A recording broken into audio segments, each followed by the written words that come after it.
Okay, so are you ready to dive deep into Cuba? I am ready. Let's do it. All right. Cuba it is. It's such a fascinating place. And we found this article called 10 Curious Facts About Cuba.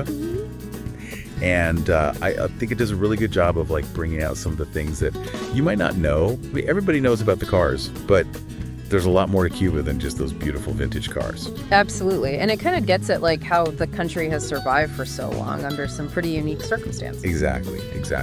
So let's just jump right in. Let's talk about the cars. So these classic American cars, they're like a symbol of Cuba, right? Like when you think about Cuba, you think about those cars. Why are they still around? I mean, it's been decades. Well, it really comes down to the U.S. trade embargo. Right. It's been in effect for over 60 years. And so basically, Cubans haven't been able to import new cars easily. Oh, wow. Yeah, so they've had to keep these old cars running. They've become masters of mechanics and making do with what they have. It's amazing to see like the resourcefulness and the ingenuity. Yeah, absolutely. It's like they've turned a limitation into like a cultural icon. Totally. So speaking of limitations, this is a weird one. No Coca-Cola.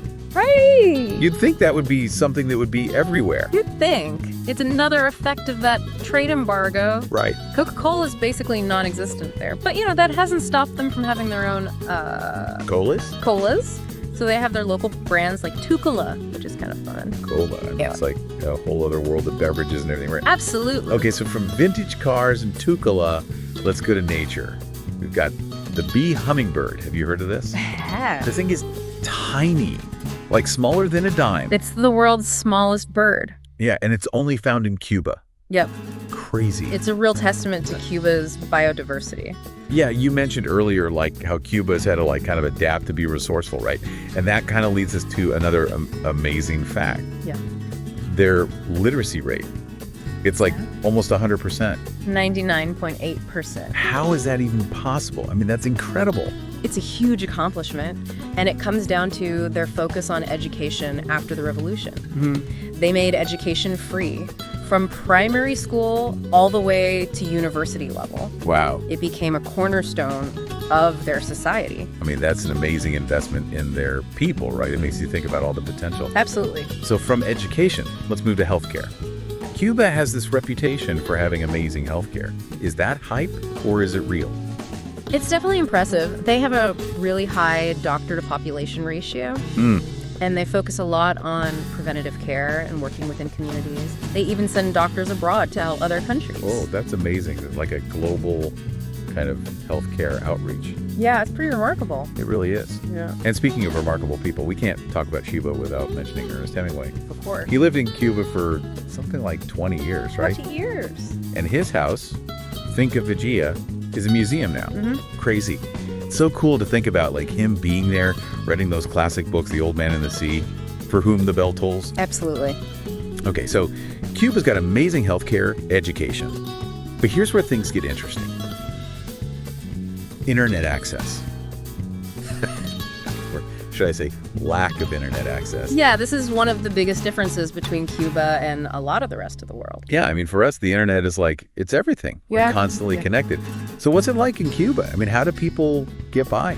For a long time, internet access was very limited. Most people just didn't have it at home. They've started to roll out more public Wi-Fi hotspots, but it's still not the same as being constantly connected like we are. Right.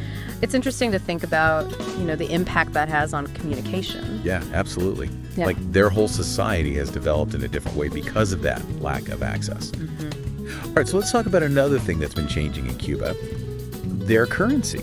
They used to have this whole dual currency system, which I always found fascinating. Yeah, until 2021, they had two currencies. Right. The Cuban peso, or CUP, for locals and everyday things. Right. And the CUC, or Cuban convertible peso, which was pegged to the US dollar and used mostly by tourists. Okay, so was that just to like make it easier for tourists or what? Well, it was partly that, but it was also a way for the government to control the economy. It was a complex system, but it addressed some of the issues they were facing with like the black market and things like that. Oh, wow. Okay, so they don't have that anymore. Right. They switched to a single currency. So what's been the impact of that? Has it been positive or? I mean, it's still pretty recent, so it's a bit early to say for sure. The goal was to simplify things, but there have been some challenges like price changes and uncertainty. Yeah, I can imagine. It's probably a huge adjustment for everyone. It is. Okay, now let's talk about something fun. Festivals. Ah. I read about the Parandas de Remedios, which sounds absolutely insane. Oh, it's a sight to see. Imagine a huge street party with giant floats, fireworks, music.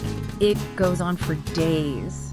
Wow. It's a big Christmas celebration that's been happening for centuries. Really? Yeah, like 18th century. It's like this big rivalry between two neighborhoods. Rah. They each build these elaborate floats and try to outdo each other. That's so cool. So from insane festivals to, I guess you could say, another kind of extravagance, Cuban cigars. They're world famous, right? Absolutely. Cuban cigars are known for their quality. Yeah. They're a big export for Cuba. Yeah. And, they're often associated with luxury and certain lifestyle. Right, like a status symbol almost. Totally. But the funny thing is, a lot of Cubans can't actually afford to smoke them. Really? Yeah. The prices are too high for most people. It's kind of ironic. It's like this product that's so closely tied to their culture, but it's not really accessible to everyone. Yeah, it's an interesting dynamic. So we've talked about a lot of things about Cuba, and it's amazing to me how these little details can paint such a big picture. Yeah, absolutely. I mean, we learned about their resourcefulness, their unique social structure, their vibrant culture. It's a country that's faced a lot of challenges, but they've really found their own way. They have. It's inspiring to see how they've prioritized things like education and healthcare, even with limited resources. Makes you think about what other countries could learn from their example. It really does. It's a reminder that there are different ways of doing things, and sometimes the most unexpected places can offer the most valuable lessons.